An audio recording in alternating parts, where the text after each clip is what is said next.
PragerU, we haven't covered them in a while. Well, they've really fallen off as of late. They're not exactly the top of the right-wing propaganda totem pole anymore, and nowadays they're just making conservative boomer entertainment content. It's made for people who are already right-wing. I imagine they do still have their real-life, like, school system invasion thing they're doing, that we covered in a previous video on the channel.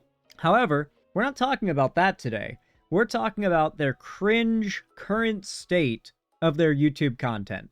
And what better than just a couple days ago when we had the 4th of July, America's 250th birthday, for PragerU to make a video about Parent Alert America at 250, say patriotism. And the reason why it says Parent Alert is told to you by the thumbnail.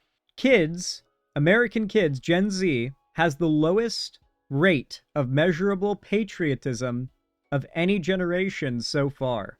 And this is, of course, set off the alarm bells at PragerU, and they are making a PSA for parents to keep an eye out for unpatriotic signs, or signs of unpatriotic beliefs from their kids. I'm not joking. When I saw this, I knew immediately I had to cover it, because this is just too funny. Today is Wednesday, July 1st, 2026. Recent polling shows that patriotism continues to be in steep and severe decline, but we've got solutions, right? What are we... I mean, there are good reasons for it, and if you acknowledge those reasons and we tackle those reasons, then patriotism might go up. What are we going to do about it? We're doing it right now on Parent Alert. Stay tuned. Parent Alert. All right, we got a video. Great American State Fair.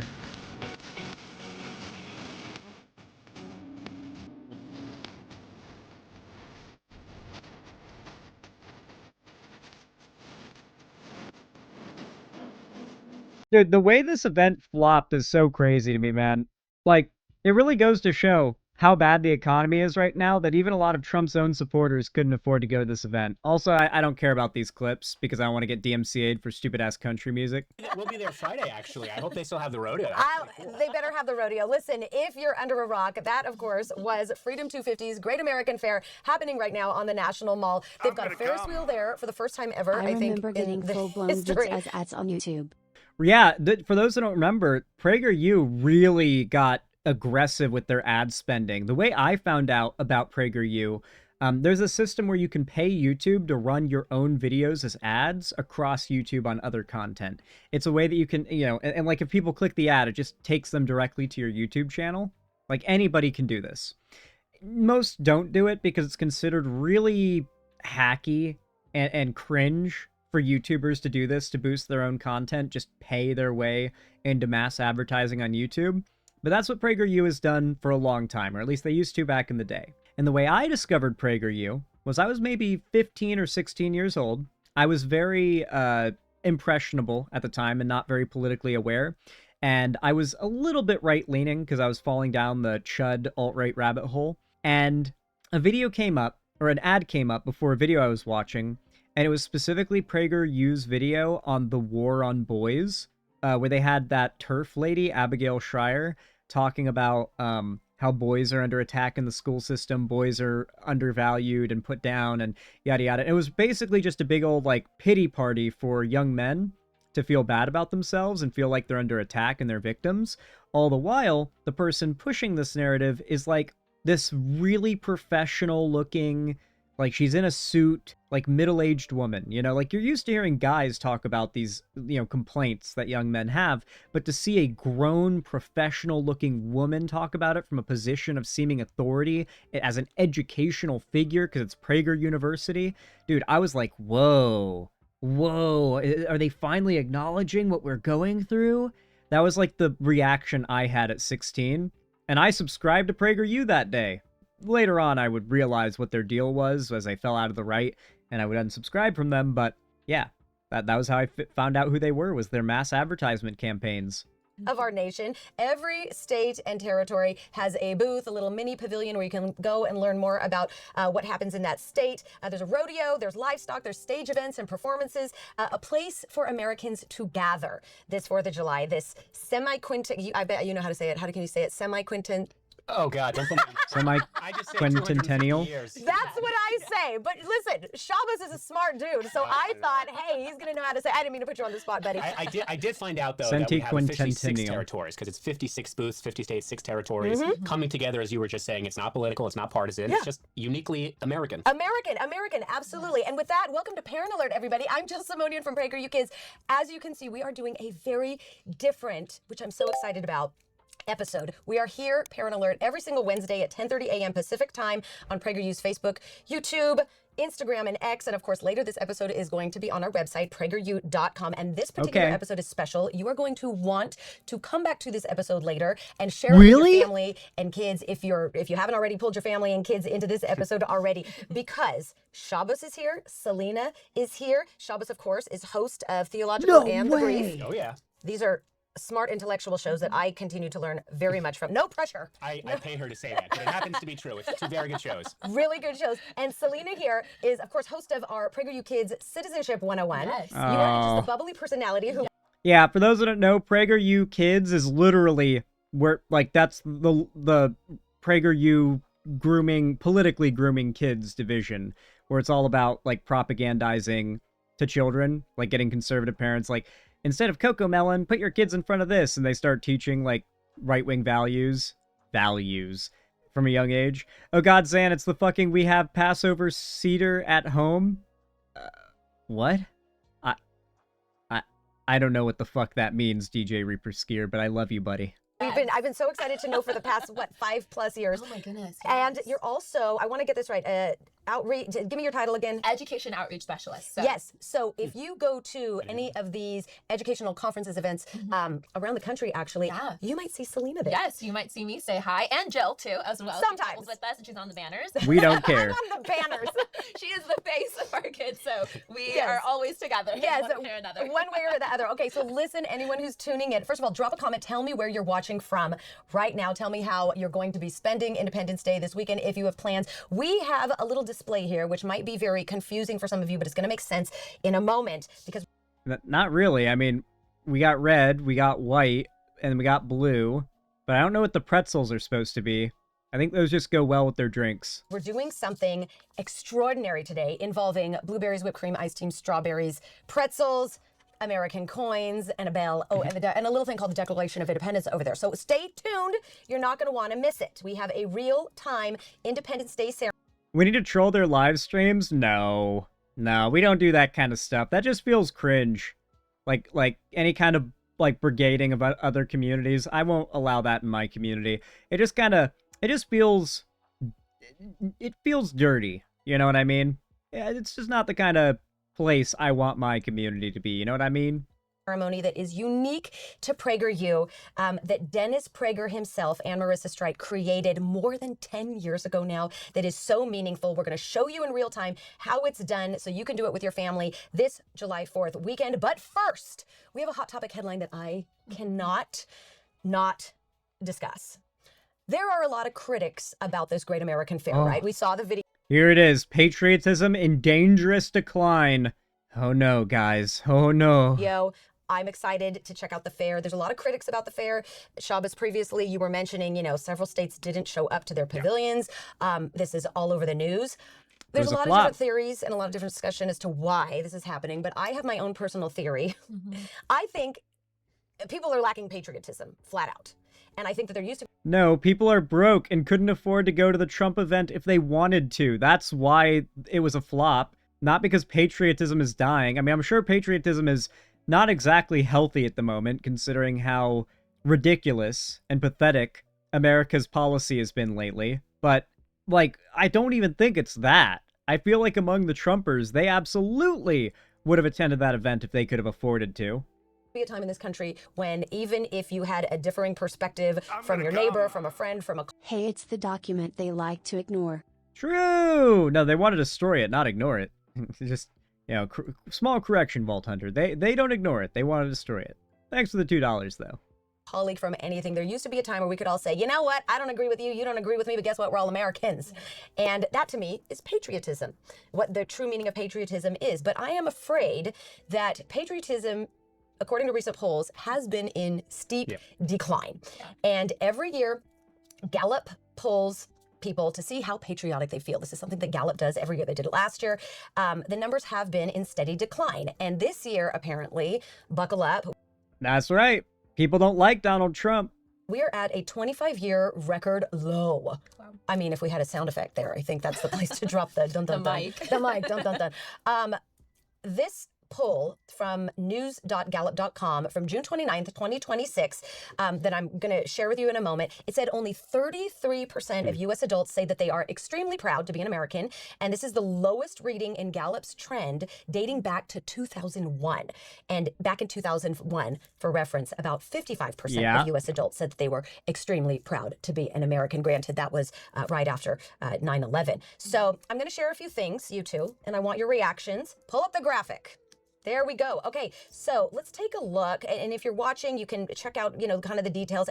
I like how they will bring up data, a Gallup poll data point on the falling off of patriotism and American nationalistic politics, and they'll acknowledge it here. But in the future, if they want to make a video about how the left is dying and woke is dying, they'll pretend like they don't know about any of this, any of these numbers, any of this data that they're currently doomsaying about for views right now. And when they want to put down the left for views like next week, they'll talk about how the wokeness is dying, the right is winning, MAGA is winning, Trump is fixing everything, the right is on top and it's winning. It's like, bro, like you guys will oscillate between acknowledging this reality that Trump has been destroying the reputation of the right since he got into office. You'll deny that reality constantly, and now you're accidentally acknowledging it. It is sort of a bummer that something as cool as America being around 250 years is tainted by all the awfulness of the Trump administration. Oh, that's very true, and thank you, Legolas. You're not wrong, though. The 250th anniversary of America was, like, that's been an event that's been planned for decades now. Like, that has been a thing that was, like, meant to be a big deal and has been planned and prepared for, like, over a decade. And Trump basically struck all those plans down and came up with his fair idea, which flopped. He literally ruined an event that is 250 years in the making. Everything's broken down between age groups and male and female and all this stuff. But I just want to focus on our youngest adults, Gen Z. Is that what we call them, right? Yeah, we're still calling them Gen Z. Gen Z. The fact that you have to ask that, you are clearly not part of I our am not. generation. I'm a couple letters of the alphabet before y'all, okay? So for Gen Z, ages 18 through 34, if you are watching live right now, you can check out on this graph, 30% claim that they are very or extremely proud to be an American. Only 30% of 18 to 34-year-olds say extremely or very proud to be an American. 25% say that they are moderately proud. I'm guessing you two, who are also in this age category. Yes. Yes, okay. I'm guessing you two are extra. I don't know. You're not supposed to ask those things in a place of business. I'm assuming that you two are extremely or very proud, right? Yes. Yeah. So I'm curious, why do you think that most people your age, I mean, we're talking, 70%, why are they not proud? Yeah, I want to start off by saying I believe it's just the media. First and foremost, we see It's the media. They don't have any real reasons for being disappointed in America.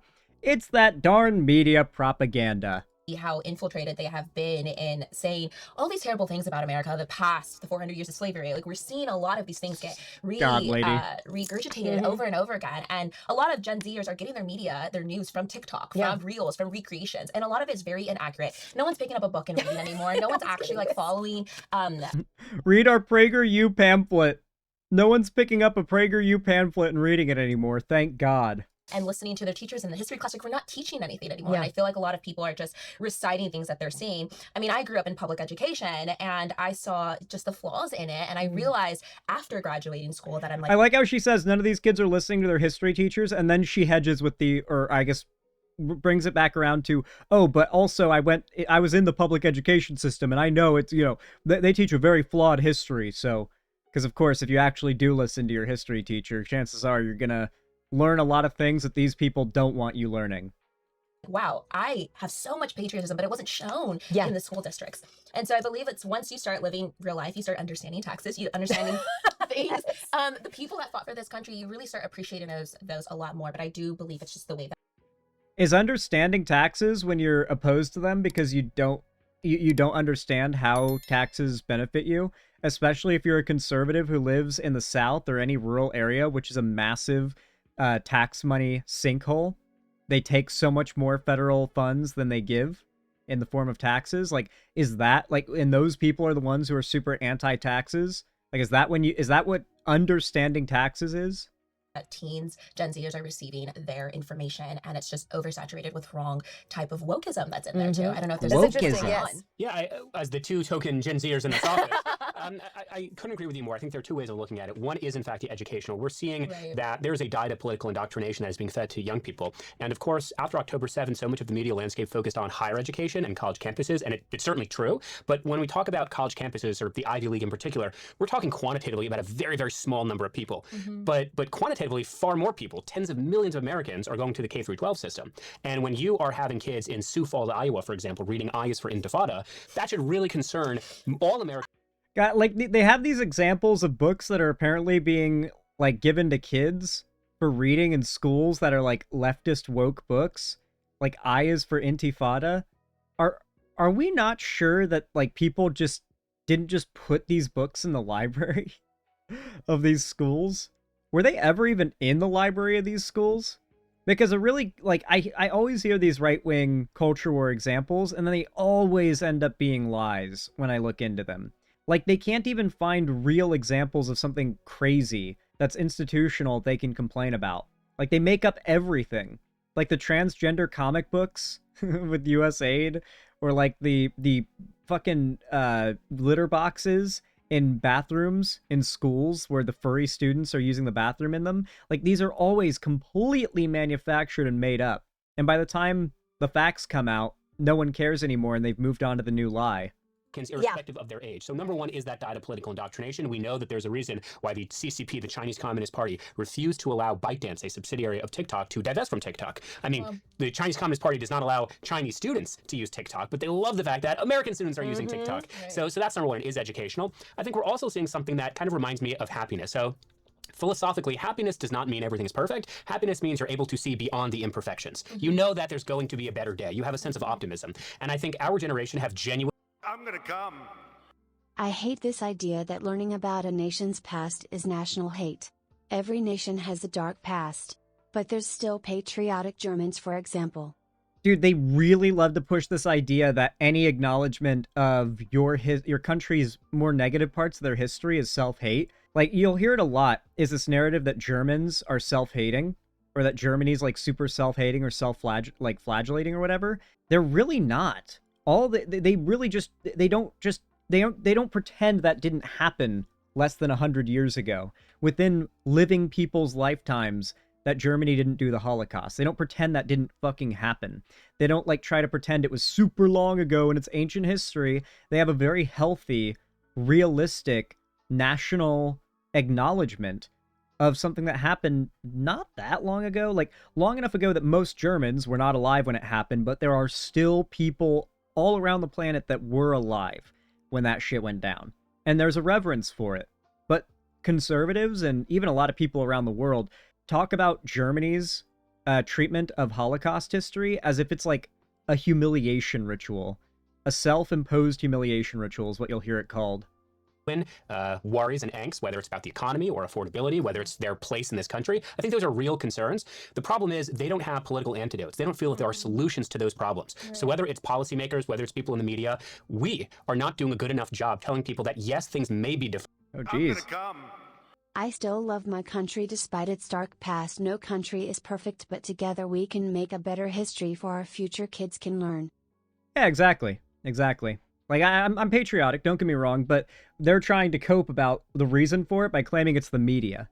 The media's doing it. It's TikTok. Difficult, but that doesn't mean there aren't solutions to these problems. And so I think young people especially, one of the reasons they're moving away from patriotic feelings to this country is because they don't think things can actually get better. And we at PragerU have a particular mission to make it seem that, yes, things actually can get better. We do have these solutions, political, cultural, dare I even say religious, that can provide the antidotes to the worries you have in your life. Oh, God bless you both. Gosh, that was well Now, said. if all Gen Z were like you two, we wouldn't have so many worries concerning, the declining patriotism with kids. I want to offer as a...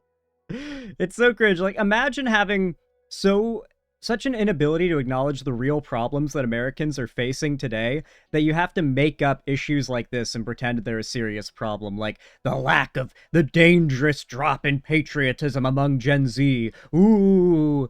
Meanwhile, like, everybody is working their fucking ass off to survive because affordability is in the toilet. Mom, I will say this.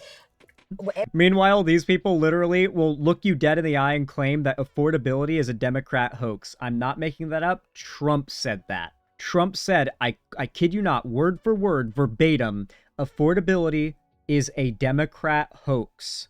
Everything you said on point, everything you said on point. I want to also offer something that actually came up in my Instagram feed the other day that I have known here, especially with doing Parent Alert and sharing educational issues, what's happening in K through 12 education. I want to bring something to the attention of parents that even I didn't know how to quantify until I saw it written on my Instagram feed by an account that I don't even think I even really follow. It was fed to me.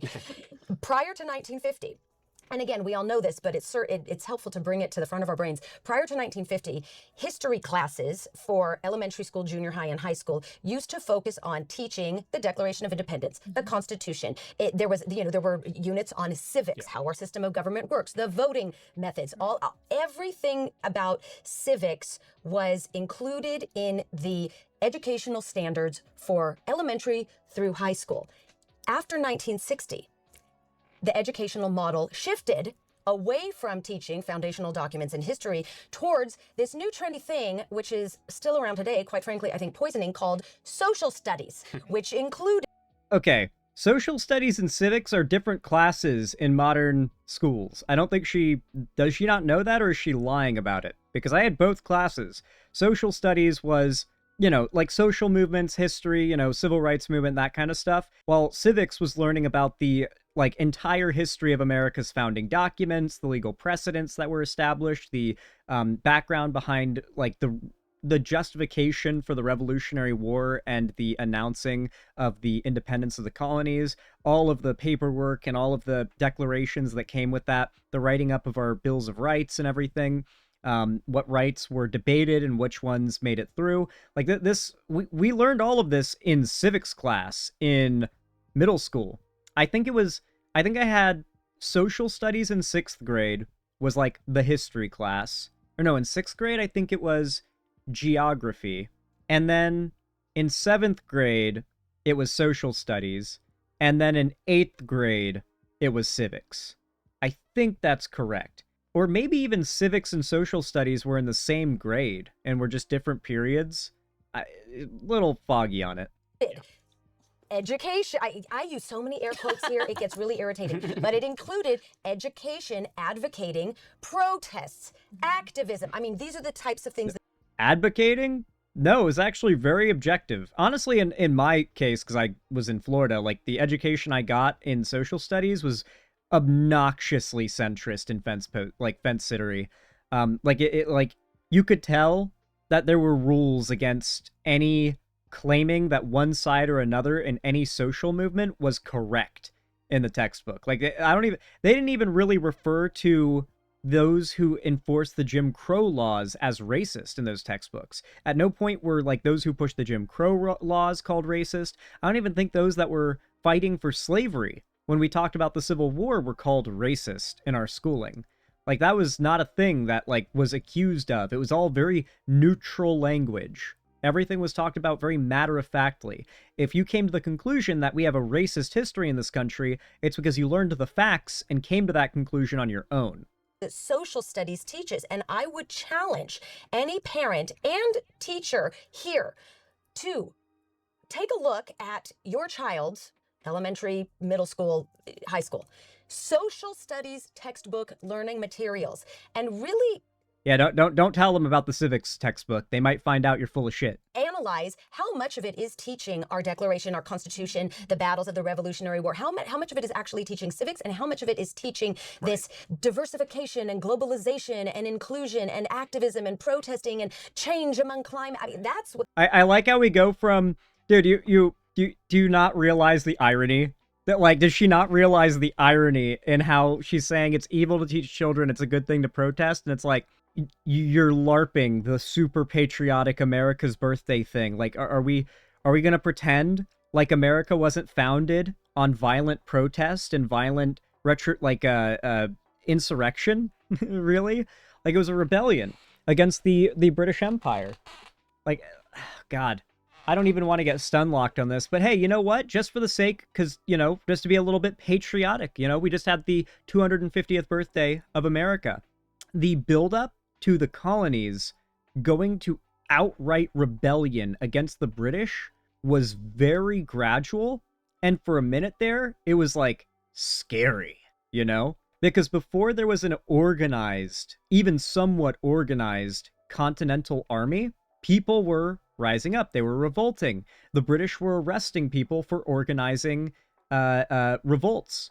And when the first actual battle broke out, it was just an organization of different militias. There wasn't even like a continental army yet. It was just a bunch of militias lined up by a French and Indian War veteran leading the troops on the colony side. And there was a standoff between British officers and their troops that were like there to quell the uprising. And the colony troops, they had like a bit of a standoff.